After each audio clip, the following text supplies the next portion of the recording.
ओम नमस्ते जी। प्राचीन शिक्षा और संस्कृति यूट्यूब चैनल पर आप सभी का हार्दिक अभिनंदन।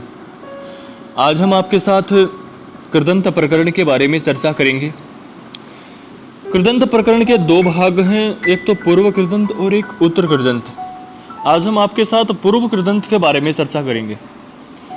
आइए सर्वप्रथम हम कृदंत प्रकरण के बारे में जान लेते हैं। जो इसका सामान्य परिचय है उसके बारे में जान लेते हैं। ये जानना बहुत ही आवश्यक है। ठीक है, नीचे हमने लिख भी रखा है, इसको भी आप देखकर पढ़ सकते हैं, अन्यथा मैं आपको बता देता हूँ। कृत और तिंग प्रत्यय समान रूप से धातुओं के साथ लगते हैं। तिंग और कृत प्रत्यय में क्या अंतर है? तिंग प्रत्यय क्रिया रूपों के साथ लगते हैं और कृत प्रत्यय संज्ञा विशेषण और क्रिया विशेषण के साथ लगते हैं। जैसे पच धातु है, पच धातु में जब हम कृत प्रत्यय लगाते हैं, तिप आदि जोड़ने पर पचती रूप बनता है। तो पचती का अर्थ है पकाता है। ठीक है, और क्रिया रूप है ये। जबकि पच धातु से जब हम कृत आदि घय प्रत्यय जोड़ते हैं तो पाक रूप बनता है। जब पाक का अर्थ देखते हैं तो पका हुआ अन्न बनता है, तो यह संज्ञा रूप में है। तो पका हुआ अन्न साध्य क्रिया है। ठीक है, साध्य अवस्था में है, और पकाता है ये सिद्ध अवस्था में। ठीक है, इसलिए इनमें अंतर है, ये इन दोनों में अंतर है। ठीक है, इसी प्रकार जब हम आगे बढ़ते हैं तो धातु के साथ कृत प्रत्यय जोड़ने पर कृदंत प्रत्यय बनते हैं। ठीक है, उन्हें कृदंत कहा जाता है। और बाकी आप देख लें यहाँ पर। आइए हम प्रारंभ करते हैं। प्रथम नियम है, प्रथम सूत्र है नवुल त्रिचौ। नवुल त्रिचौ क्या कहता है? धातु से नवुल और त्रिच प्रत्यय होते हैं। धातु से क्या होता है? नवुल और त्रिच प्रत्यय होते हैं। ठीक है, उसके पश्चात सूत्र आता है यू और ना को। यू और वू से कर्म से अन और अक आदेश होता है। ठीक है, अब सिद्धि करेंगे हम कारक की। कारक में हम इन सब सूत्रों को लगा के दिखाएंगे। कारक में क्री धातु है, क्री की भुआदयो धातु से धातु संज्ञा। अब क्री धातु से अगला सूत्र है नवुल त्रिचौ। नवुल त्रिचौ से नवुल प्रत्यय, क्री नवुल और क्री नवुल का वू शेष रहेगा। चूटू हलंत्यम तस्य लोप से इसकी संज्ञा और लोप हो जाएगा। अब वू के स्थान पर यू और नाको से अक आदेश, अक का अक आदेश, फिर असोयणिति से अजंत अंग को वृद्धि, उर्ण रपर से रपर, कार अक, इनको मिला देंगे तो प्रातिपदिक संज्ञा कारक रूप हमारा बन जाएगा। ठीक है, हमने यहाँ पर इस प्रकार रूपों की सिद्धियां इस प्रकार समझाने का प्रयास किया है।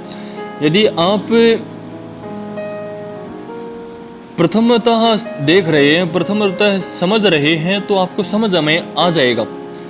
ठीक है, मैं मुख्य रूपों की सिद्धियां ही आपको करवाऊंगा। ठीक है, अन्यथा वीडियो काफ़ी लंबी हो जाएगी, विषय काफ़ी लंबा है। पूर्व कृदंत में लगभग 450 सूत्र आते हैं, 450 या 350 कुछ ऐसे सूत्र आते हैं। तो काफ़ी लंबा विषय है और इसमें सिद्धियां भी बहुत ज़्यादा हैं। ठीक है, तो आपको मैं मुख्य सिद्धियां करके दिखाऊंगा, और बाकी मैंने करके दिखा रखी हैं। आप यहाँ से आप करने का अभ्यास करें, और यदि समझ न आए तो आप यहाँ से देखकर फिर करें।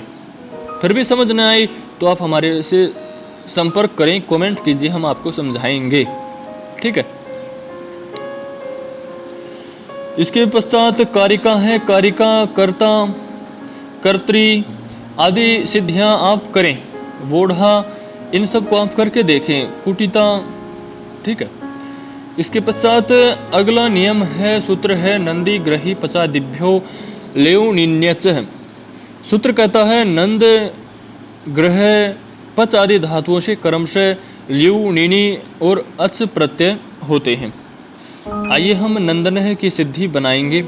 टुनदी धातु है, टुनदी की इच संज्ञा करने के पश्चात लोप कर देंगे, नंद शेष रहेगा।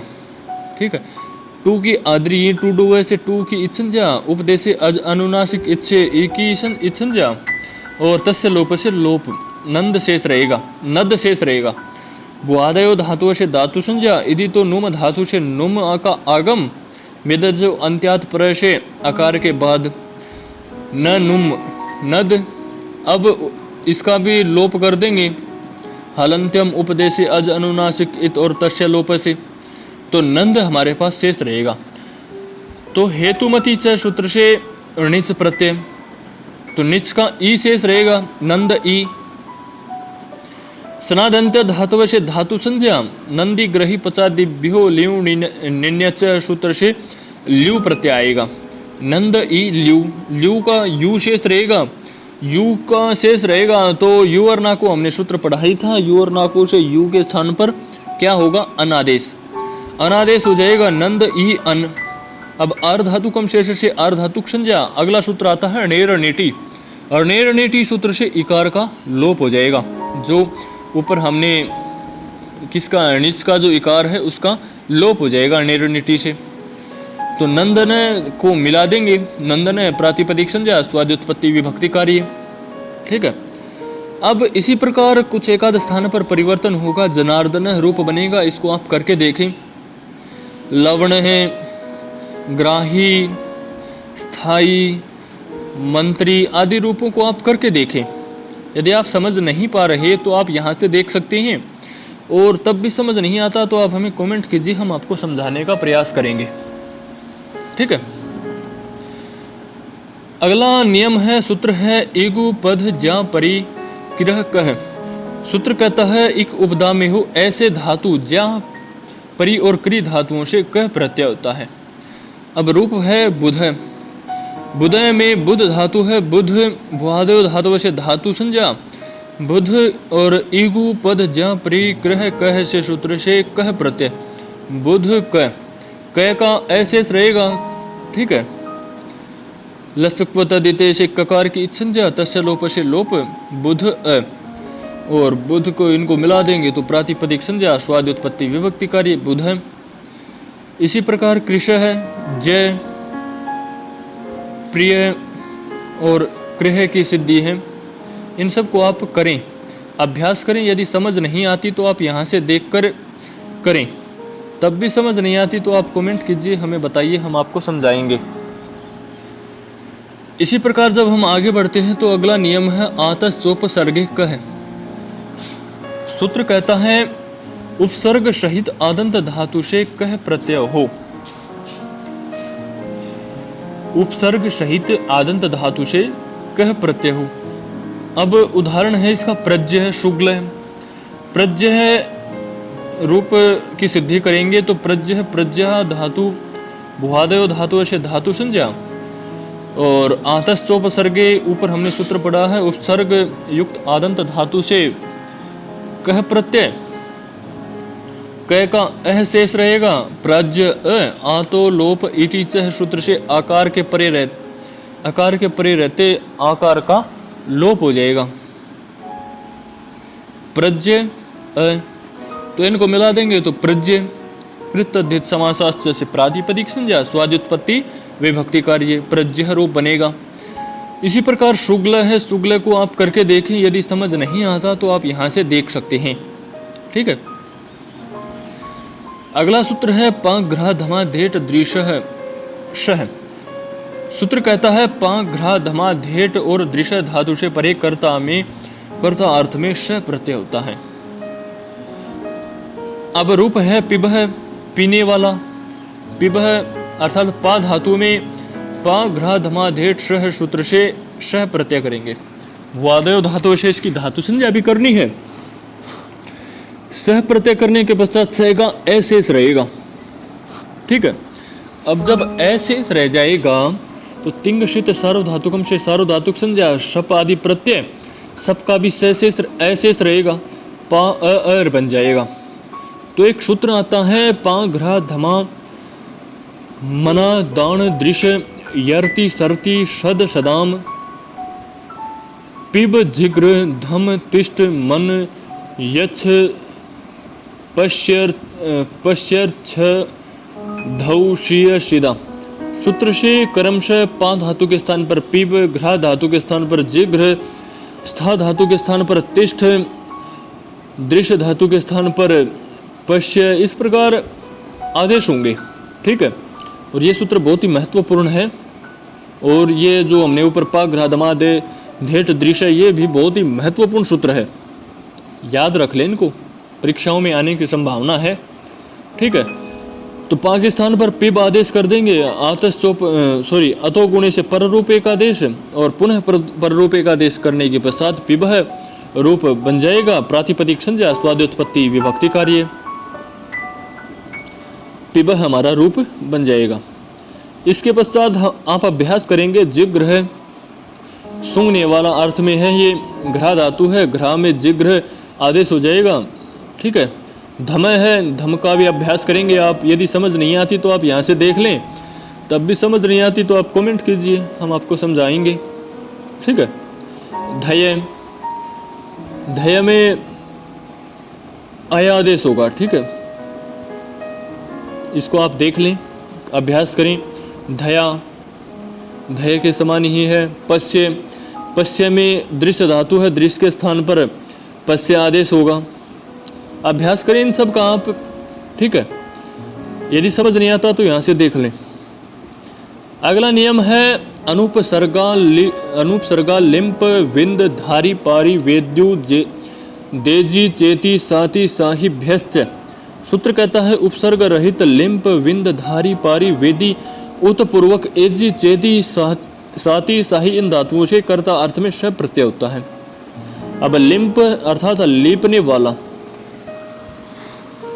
लिप उपदेह धातु है, लिंप रूप बन जाता है। लिंप को अनुपसर्गाद लिंप विंद धारी पारी वेद्यु देजी चेती साति साही भ्यस्य सूत्र से श प्रत्यय होगा। अब स प्रत्यय होने के पश्चात कृदतिंग से कृत संज्ञा, अर्धातुकम से अर्धातुक संज्ञा।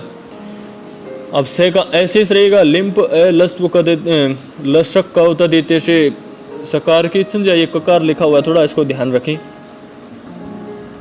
ठीक है, और फिर सार्वधातुक संज्ञा करने के पश्चात सपादि प्रत्ययों को बांध कर तुदादि से प्रत्यय करेंगे सबके स्थान पर। ठीक है, अब स प्रत्यय करेंगे तो स का भी ऐसे रहेगा, लिंप अ बन जाएगा।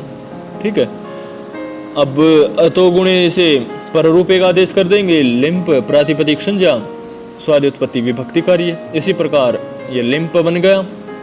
ठीक है, विंद है, विंद है, देख लें आप, अभ्यास करें इसका, बिल्कुल लिंप है के समान ही है। धारय, धारय बिल में कुछ एक आध स्थान पर परिवर्तन हुआ है, अभ्यास करें। यदि समझ नहीं आता तो देखें यहाँ से। पारय, वेदय, इन सब का आप अभ्यास करें। यदि समझ नहीं आता तो आप यहाँ से देखें। ठीक है, बिल्कुल आसान और सरलता से आपके सामने प्रस्तुत किया है। मुझे तो लगता नहीं कि आपको समझ नहीं आएगा। ठीक है, आप देखें, अभ्यास करें। चेतय, इन सब सिद्धियों का अभ्यास करें। आज का हमारा अंतिम सूत्र है दधातिर दधाति दधातयोर विभाषा। सूत्र कहता है अनुपसर्गक दा धातु और धा धातु से कर्ता अर्थ में विकल्प से श प्रत्यय होता है। अब सिद्धि देखेंगे। दध, दू दाएं दाने धातु है, दाएं का दा शेष रहेगा। ठीक है, यह का लोप हो जाएगा। दधाति दधातयोर विभाषा सूत्र से विकल्प से श प्रत्यय होगा। कृत अतिंग से कृत संज्ञा, अर्धातुकम शेषेश अर्धातुक संज्ञा लसक्वता देते से, यहाँ पर श मैंने लिखा नहीं है, आप स लिख लें।